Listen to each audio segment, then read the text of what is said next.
യുദ്ധം എന്നൊരു വാക്ക് കേൾക്കുമ്പോഴേ നമ്മുടെ എല്ലാം ഉള്ളിലൊരു ആളലാണ് അല്ലേ? സ്റ്റോക്ക് മാർക്കറ്റിന്റെ കാര്യത്തിലാണെങ്കിൽ ഈ ഭയം ചിലപ്പോൾ നമ്മുടെ അക്കൗണ്ട് തന്നെ കാലിയാക്കിയേക്കാം. അപ്പോ യുദ്ധം പോലെയുള്ള ഒരു അനിശ്ചിതത്വം നിറഞ്ഞ സമയത്ത് ഒരു ട്രേഡർ എങ്ങനെയാണ് പിടിച്ചു നിൽക്കേണ്ടത്? നമുക്കിതിനെക്കുറിച്ച് വിശദമായിട്ട് തന്നെ സംസാരിക്കാം. നമ്മുടെയെല്ലാം മനസ്സിലുള്ള ഏറ്റവും പ്രധാനപ്പെട്ട ചോദ്യം ഇതാണ്: ഇങ്ങനെയൊരു സമയത്ത് ട്രേഡ് ചെയ്യുന്നത് ഒരു സാഹസമാണോ അതോ ബുദ്ധിയാണോ? മാർക്കറ്റ് മുകളിലോട്ടും താഴോട്ടും ഇങ്ങനെ കുതിക്കുന്നത് കാണുമ്പോൾ ഇതാണ് പൈസ ഉണ്ടാക്കാനുള്ള ഏറ്റവും നല്ല അവസരം എന്ന് നമുക്കെല്ലാവർക്കും തോന്നും. പക്ഷേ ആ തോന്നൽ ഒരു കെണിയായി മാറുമോ? ഇതിന്റെ കാരണം വളരെ സിമ്പിളാണ്. സ്റ്റോക്ക് മാർക്കറ്റിന് ഒട്ടും ഇഷ്ടമില്ലാത്തൊരു കാര്യമാണ് ഈ അനിശ്ചിതത്വം. അതായത് നാളെ എന്ത് സംഭവിക്കുമെന്ന് ഒരു പിടിയുമില്ലാത്ത അവസ്ഥ. ഈ അനിശ്ചിതത്വം മാർക്കറ്റിൽ ഒരു കൊടുങ്കാറ്റ് പോലെയാണ്. അത് വൊളാറ്റിലിറ്റി അഥവാ ചാഞ്ചാട്ടത്തെ ആകാശമുട്ടെ ഉയർത്തും. അവിടെയാണ് യഥാർത്ഥ കളികൾ തുടങ്ങുന്നത്. ഈ സമയത്ത് നിങ്ങളുടെ സ്ക്രീനിൽ കാണാൻ പോകുന്ന ചില കാഴ്ചകളാണിത്. ഇന്ന് രാവിലെ മാർക്കറ്റ് 200 പോയിന്റ് മുകളിലാണെങ്കിൽ ഉച്ച കഴിയുമ്പോഴേക്കും ചിലപ്പോൾ 300 പോയിന്റ് താഴെയായിരിക്കും. വലിയ പച്ച ക്യാൻഡലുകൾ കണ്ട് ബ്രേക്കൌട്ട് എന്ന് കരുതി നമ്മൾ എൻട്രി എടുക്കുമ്പോഴേക്കും അടുത്ത നിമിഷം വില കൂപ്പുകുത്തിയിട്ടുണ്ടാവും. ഇനി ഓപ്ഷൻസ് ചെയ്യുന്നവരുടെ കാര്യം പറയേ വേണ്ട. പ്രീമിയമൊക്കെ റോക്കറ്റ് പോലെയായിരിക്കും. വിക്സ് കൂടുന്നതിന്റെ ഒരു ചെറിയ പ്രശ്നമാണിത്. മാർക്കറ്റിങ്ങിനെ തുള്ളിക്കളിക്കുന്നത് കാണുമ്പോൾ പലരും മനസ്സിൽ കണക്കുകൂട്ടും, ആഹാ, ഇതാണ് കോടീശ്വരനാകാനുള്ള സുവർണവസരമെന്ന്. പക്ഷേ സത്യമെന്താണെന്നറിയോ?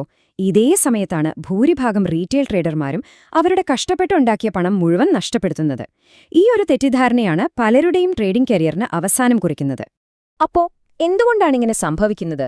നമ്മൾ പോലും അറിയാതെ ചെയ്യുന്ന ആ വലിയ തെറ്റുകൾ എന്തൊക്കെയാണ്? നമുക്ക് ആ 3 പ്രധാന വില്ലന്മാരെ ഒന്ന് പരിചയപ്പെടാം. ഇവിടെ തിരിച്ചറിഞ്ഞാൽ തന്നെ നമ്മൾ പകുതി വിജയിച്ചു. ഇതിൽ ഒന്നാമത്തെ തെറ്റ് ഓവർ ട്രേഡിംഗ്.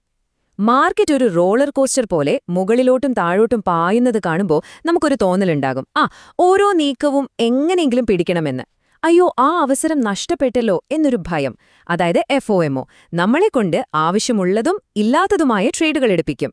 എപ്പോഴും ഓർക്കുക, കൂടുതൽ ട്രേഡുകൾ കൂടുതൽ ലാഭമെന്നല്ല, മിക്കപ്പോഴും കൂടുതൽ നഷ്ടം എന്ന് തന്നെയാണ് അർത്ഥമാക്കുന്നത്.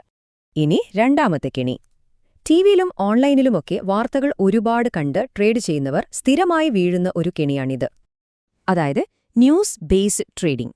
ഒരു യുദ്ധവാർത്ത വരുന്നു, നമ്മൾ ഉറപ്പിക്കും മാർക്കറ്റ് എന്തായാലും താഴോട്ടു പോകും, ഷോർട്ട് ചെയ്യാമെന്ന്.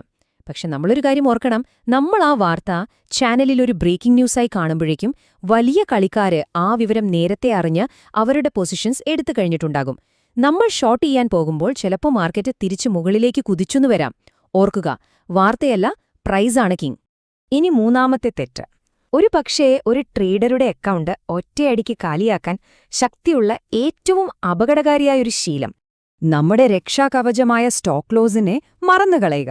മാർക്കറ്റ് അതിവേഗം നമുക്കെതിരെ നീങ്ങുമ്പോൾ ഒരു ചെറിയ നഷ്ടം സമ്മതിക്കാൻ നമ്മുടെ ഈഗോ സമ്മതിക്കില്ല. കുറച്ചുകൂടി നോക്കാം, ഇതെന്തായാലും തിരിച്ചുകയറും എന്ന് മനസ്സ് മന്ത്രിച്ചുകൊണ്ടേയിരിക്കും. ആ ഒരൊറ്റ നിമിഷത്തെ വൈകാരികമായ തീരുമാനം മതി നമ്മുടെ മാസങ്ങളുടെ അധ്വാനം വെള്ളത്തിൽ വരച്ച വര പോലെ ആകാൻ. ശരി, നമ്മൾ ഇത്രയും നേരം തെറ്റുകളെക്കുറിച്ചാണ് സംസാരിച്ചത്. ഇനി നമുക്ക് മറുവശത്തേക്ക് നോക്കാം. എങ്ങനെയാണ് ഒരു പ്രൊഫഷണൽ ട്രേഡർ ഇതേ കൊടുങ്കാറ്റുള്ള കടലിൽ ശാന്തലായി കപ്പലോടിക്കുന്നത്? അവരുടെ രഹസ്യം ആവേശമല്ല, മറിച്ച് സൂക്ഷ്മമായ റിസ്ക് മാനേജ്മെന്റാണ്. ഇവിടെയാണ് ഒരു സാധാരണ ട്രേഡറും ഒരു പ്രൊഫഷണലും തമ്മിലുള്ള വ്യത്യാസം നമുക്ക് വ്യക്തമായി കാണാൻ കഴിയുന്നത്. ഒരാൾ ആവേശത്തോടെ എല്ലാ ഓളത്തിലും ചാടി വീഴാൻ ശ്രമിക്കുമ്പോൾ മറ്റൊരാൾ ശാന്തനായി തന്റെ റിസ്ക് എത്രയാണെന്ന് ആദ്യം കണക്കുകൂട്ടുന്നു.